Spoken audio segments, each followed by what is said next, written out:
नमस्कार दोस्तों, स्वागत है आपका फिर से क्लासेस पुणे में। आज का जो हमारा टॉपिक होने अर्थ अलंकार और उसमें वाला है उत्प्रेक्षा अलंकार के बारे में। हमने पहले ही अर्थ अलंकार के दो पढ़ लिए हैं। पढ़ा था उपमा अलंकार और दूसरा पढ़ा था रूपक अलंकार। आई होप आपको बहुत अच्छे से आया हो। अगर समझ में आए तो पहले और मुझे कमेंट कर सकते हैं। कमेंट के साथ साथ आप नंबर भी दिया है, कॉल भी कर सकते हैं। यदि आप चैनल को लाइक करो। अगर आपको पसंद आता है कि सर आप ज्वाइन कर लीजिए तो आप कमेंट तो ऐड मी और अपना नंबर प्रोवाइड कर सकते हो, तो मैं आपको अपने ग्रुप में ऐड भी कर लूंगा। राइट, तो हम बात करेंगे आज उत्प्रेक्षा अलंकार की। उत्प्रेक्षा अलंकार क्या होता है, परिभाषा देखेंगे। जहाँ उपमेय की बात हो रही, अब यहाँ पर फिर वही बात है, उपमेय की बात हो रही तो आपको पहले ही बता दिया है कि क्या है ना। उपमेय के लिए मैंने आपको पहले ही बता दिया है कि उपमेय क्या होता है। तो अगर उपमेय की बात हो रही है,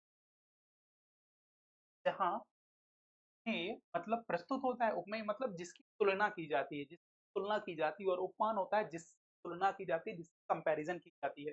तो हमेशा बात ये भी याद रख सकते हो कि उपमेय जो होता है साधारण व्यक्ति या वस्तु, जबकि उपमान जो होता है वो हमेशा क्या होगा, प्रसिद्ध व्यक्ति है। तो इस पर बात करेंगे हम, जहां उपमेय में उपमान, उपमेय में उपमान की संभावना या कल्पना की जाए, क्या की जाए, संभावना या कल्पना की जाए, वहां उत्प्रेक्षा अलंकार होता है, वहां पर उत्प्रेक्षा अलंकार होता है।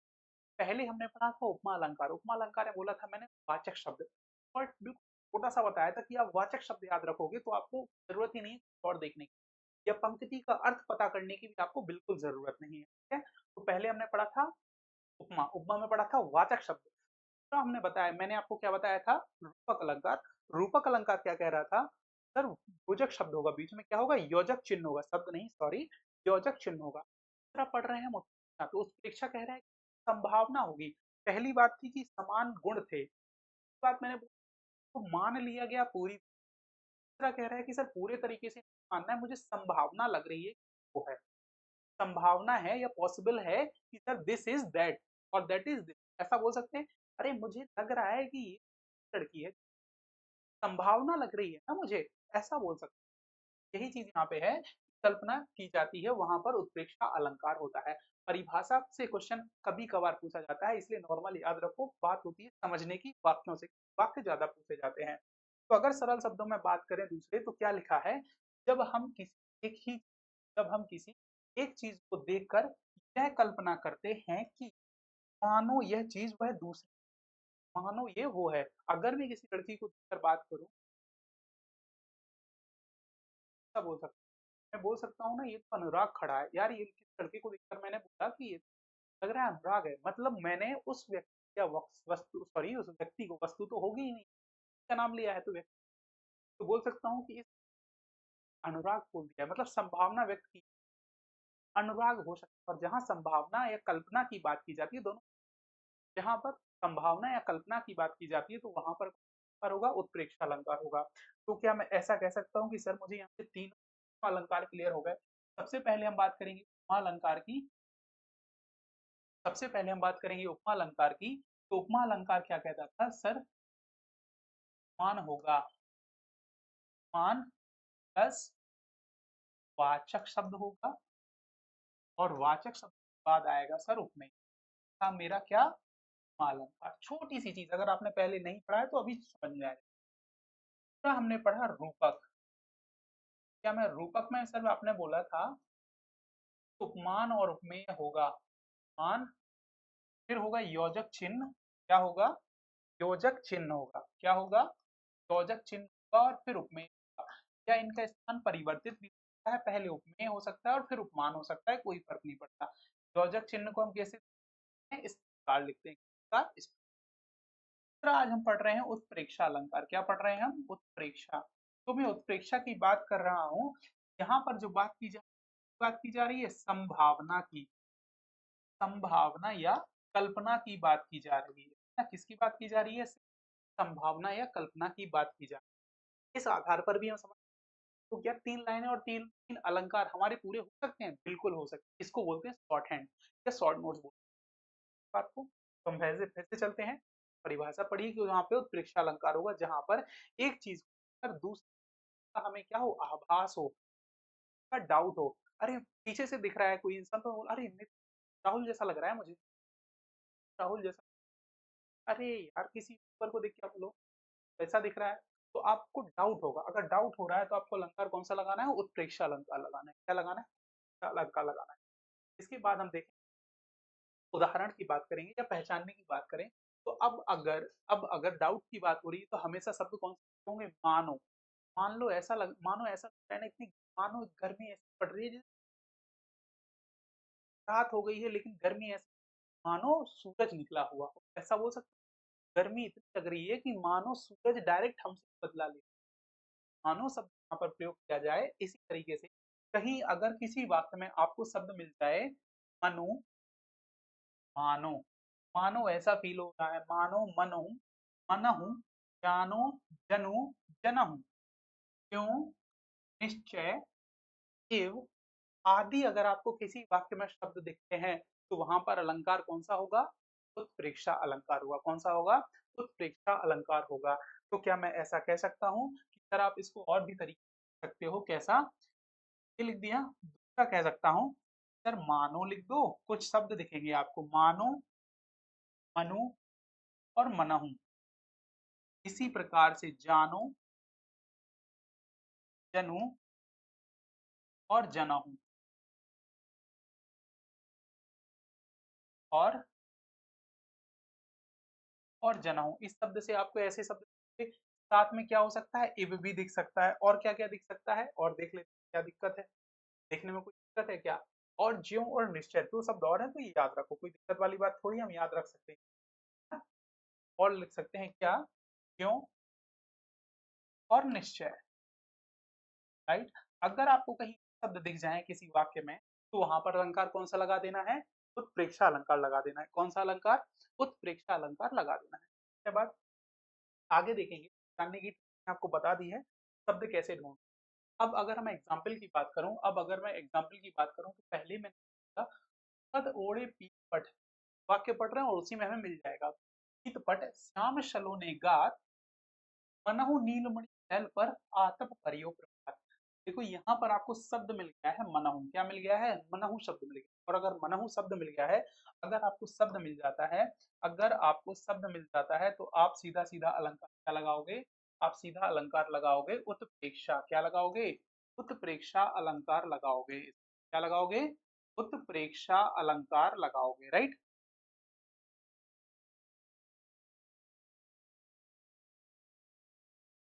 प्रेक्षा अलंकार। आई बात समझ में?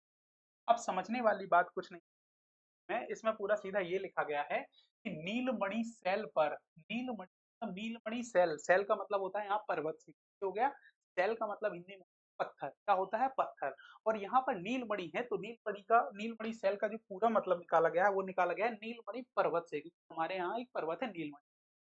वो बोल रहा है नीलमणि पर्वत पर सूर्य की किरणें ऐसी लग रही हैं, किरणें ऐसी लग रही हैं, है ना, ऐसे। या फिर बात करें यहाँ पर, देखो उसका लिख भी दिया है मैंने, यहाँ श्री कृष्ण श्यामल शरीर पर पीले वस्त्र ऐसे लग रहे हैं मानो नील जल पर सुबह की पड़ रही हो, सुबह की धूप पड़ रही हो। जैसे सुबह जल पर या नील मणियों पर पड़ने पर पीलापन दिखलाई पड़ता है, मतलब है, ऐसे ही वस्त्र दिख रहे हैं, ऐसे ही शरीर पर पीले वस्त्रों पर जब जो धूप पड़ रही है वो प्रतीत हो रही है, जैसे कि नील पर्वत पर सुबह की धूप निकल। समझ गए बात को? मतलब उसी तरीके से चमकदार दिख रही है। यहाँ पर बात है सौंदर्य से, है ना, सौंदर्य से बात है। तो यहाँ पर जो शब्द है मनहु शब्द है, ये क्या हो जाएगा? वाचक शब्द हो जाएगा। आई बात समझ में? क्या हो जाएगा? वाचक शब्द। अगला है, उस काल मारे को तन कांपने का लगा, मानो हवा के झोंका हुआ सागर जगा। क्या पढ़ना जरूरी है? क्या हमें अर्थ निकालना जरूरी है? अगर हमें शब्द मिल गया है तो हमें अर्थ निकालने की जरूरत नहीं।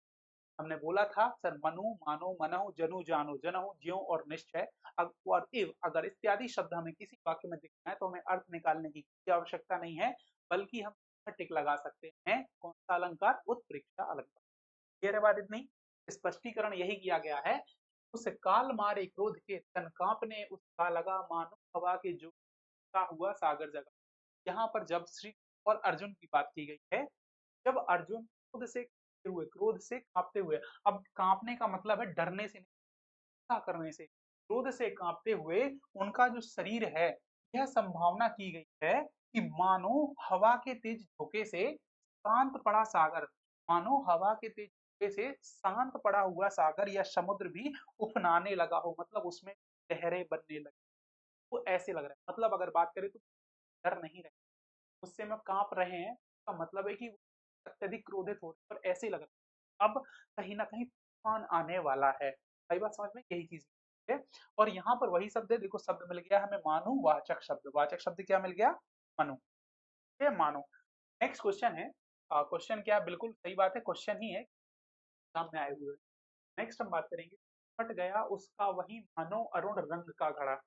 तो मैं ऐसा बात कर रहा हूँ, तो सिर फट गया है और ऐसा लग रहा है जैसे अरुण रंग का घड़ा फट गया हो। तो यहाँ वही चित्र दिखाया जा रहा है, तो सिर फटने से खून ऐसा निकल रहा है जैसे लग रहा है कि लाल घड़ा फूटा हो, लाल रंग का घड़ा फूट गया हो, हर जगह खून। यह बात यही, हाँ, फटे हुए लाल सिर, फटा हुआ लाल सिर मतलब खुला हुआ, फूट गया, फटा हुआ लाल सिर को देखकर ऐसी कल्पना की है मानो लाल रंग का कोई घड़ा फूट गया हो, मानो लाल रंग का कोई घड़ा फूट गया हो। तो वाचक शब्द वही बात है, क्या मिल गया हमें, मनु, सॉरी मानो, क्या मिल गया, मानो शब्द हमें वाचक शब्द मिल गया। तो आपने इतना पढ़ने के बाद क्या आपको ऐसा लग रहा है कि हम अलंकार याद करने की जरूरत है, नहीं है, क्यों, छोटी सी पहचान हमें पता चल जाती है तो हम अलंकार लगा सकते हैं। मतलब कहीं ना कहीं आप ये समझ सकते हो कि सभी अलंकार सिर्फ एक लाइन में कंप्लीट हो रहे हैं। उपमा अलंकार में क्या बताया, वाचक शब्द, रूपक अलंकार में क्या बताया, योजक चिन्ह, उत्प्रेक्षा में भी हमने क्या बताया, तीन क्या क्या बताई हमने, यहाँ पर मनु मानो जनु जानो मतलब वाचक शब्द ही क्या दिखेंगे, वाचक शब्द। लेकिन उसमें उपमा में और उपमा की बात करें और उत्प्रेक्षा की बात करें तो अंतर क्या है, वहां पर समान गुण होता है, क्या होता है, समान गुण होता है। वहां पर संभावना व्यक्त की जाती है, क्या की जाती है, संभावना व्यक्त की जाती है, तो हो सकता है। लेकिन वहां पर क्या होती है, उससे तुलना की जाती है। क्लियर है बात, यहाँ पर अंतर है समान धर्म का, उपमा में होता है समान धर्म, इसमें समान धर्म नहीं होता है, क्या नहीं होता है, समान धर्म नहीं। आगे देखेंगे, तो चला साथ में तुझे कनक, सॉरी, ये चला साथ में तुझे कनक, तो भिक्षुक लेकर स्वर्ण झनक। यहाँ पर बात ऐसी कह रहा है कि मैं तुझे कनक, कनक का मतलब है यहाँ पर धतूर, मतलब है धतूर। तो कवि कह रहा है कि मैं कनक को मतलब धतूरे को ऐसे ले जा रहा हूँ जैसे इतने अच्छे से संभाल के ले जा रहा हूँ, वो भिक्षुक कारी सोने को ले जाता है छुपा के, ऐसे ही मैं कनक को, यहाँ पर वही बात की जा रही है। तो शब्द मिल गया हमें, क्या मिल गया, शब्द ज्यों मिल गया। और ज्यों मतलब जैसे, ज्यों का मतलब होता है जैसे से, क्या मतलब होता है, जैसे से।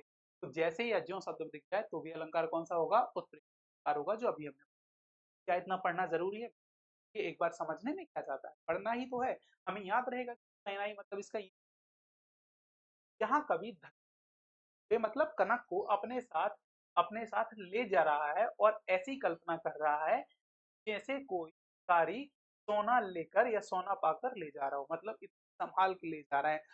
देखो कैसे संभाल के ले जा सकता है, उसमें कांटे रहते तो ऐसे ले जाएगा, ऐसे कहीं भी फेंक देगा, हर जगह मिल जाता है धतूरा तो, लेकिन वो कैसे ले जा रहा है, जैसे सोना ले जा रहा हो, बहुत ज्यादा संभाल के ले जा रहा है। ठीक है, कवि है क्योंकि वो कवि है, ठीक है, कवि है और कवि कुछ भी कर सकता है। ठीक है, अब ये मैडम हो रही है, अब इनको देखिए क्यों लिखा हुआ है, कहती हुई यूं उत्तरा के नेत्र जल से भर गए, हिम के कणों से पूर्ण मानो हो गए पंकज नए। क्या बोल रहे हैं, कहती हुई उत्तरा के नेत्र जल से भर गए, हिम के कणों से पूर्ण मानो हो गए पंकज नए। क्या है कि यहाँ उत्तरा की आंखों से आंसू, यहाँ पर कह रहा है उत्तरा की आंखों से आंसुओं, उत्तरा की आंसुओं से भरी आंखों में यह कल्पना की गई मानो उसकी बूंदों से भरे हुए ताजे कमल के, समझ रहे हो तुलना किससे जा रही है, उसके आंसुओं की तुलना किससे की जा रही है, उसकी जा रही है, किससे तुलना की जा रही है, उसकी तुलना की जा रही है। तो क्या यहाँ पर कोई शब्द आपको दिख, सर मुझे दिख रहा है सर, यहाँ मानो लिख गया, क्या लिख गया, मानो दिख गया, और मानो दिख गया तो आपको बिना सोचे समझे लगा देना है उत्प्रेक्षा अलंकार, कौन सा अलंकार लगा देना है, उत्प्रेक्षा अलंकार लगा देना है। अब बताओ क्या कोई डाउट है, इसमें कोई डाउट है, मेरे हिसाब से तो नहीं।